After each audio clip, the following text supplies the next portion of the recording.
बहुत ही कोमल स्वर में बोला, माधव, मैं आ गया हूँ। सेवक ने सबसे पहले माधव के शरीर से गंदे वस्त्र हटाए।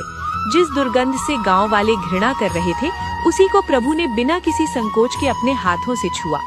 उन्होंने माधव को सहारा देकर बाहर लाया, पानी से स्नान कराया, अपने ही हाथों से उसके वस्त्र धोए, फिर उसे स्वच्छ वस्त्र पहनाए, उसके होठों पर पानी लगाया। धीरे धीरे उसके शरीर की पीड़ा कम होने लगी। कई दिनों तक वो सेवक माधव के पास रहा, उसे भोजन कराया, दवा दी, उसके शरीर को साफ किया, दिन रात उसकी सेवा की। माधव कभी कभी आंखें खोलता और उस सेवक को देखता, पर कमजोरी के कारण कुछ कह नहीं पाता। कई सप्ताह बीत गए। एक दिन माधव को पूरी तरह होश आया। उसने आंखें खोली तो देखा कि वही सेवक उसके पास बैठा है। उस चेहरे को देखते ही माधव की आंखों से आंसू बहने लगे। वो कांपते स्वर में बोला, प्रभु, आप? सेवक मुस्कुराया। अब वो कोई साधारण सेवक नहीं लग रहा था। माधव ने पहचान लिया, वो स्वयं भगवान जगन्नाथ थे। माधव रो पड़ा।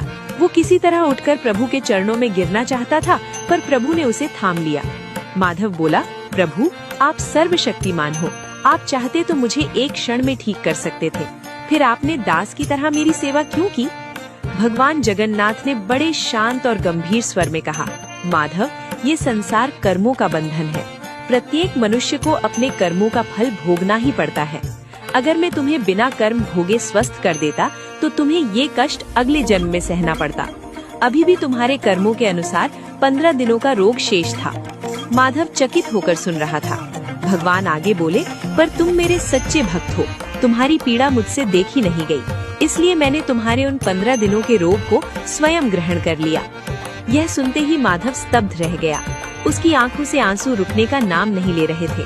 वो बोला, प्रभु, आप मेरे लिए इतना बड़ा कष्ट क्यों सहेंगे? भगवान ने उसके सिर पर हाथ रखते हुए कहा, जहाँ सच्ची भक्ति होती है वहाँ भगवान और भक्त अलग नहीं रहते। भक्त का दर्द भगवान का दर्द बन जाता है। उस क्षण माधव ने अनुभव किया कि उसके शरीर की सारी पीड़ा समाप्त हो चुकी है।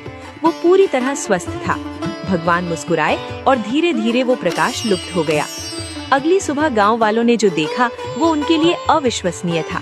माधव पूरी तरह स्वस्थ था, वही माधव जो कुछ दिन पहले मृत्यु के द्वार पर था।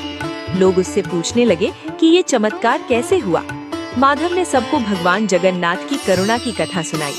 कई लोगों की आंखें भर आईं। जिन्हें कभी माधव से घृणा थी, वही अब सिर झुकाकर खड़े थे। उसी समय पुरी के मंदिर में एक और घटना घटी। भगवान जगन्नाथ की प्रतिमा में ज्वर के लक्षण दिखाई देने लगे। सेवायतों ने बताया कि प्रभु अस्वस्थ हैं। उन्हें विशेष भोग, काढ़ा और औषधियां दी जाने लगी।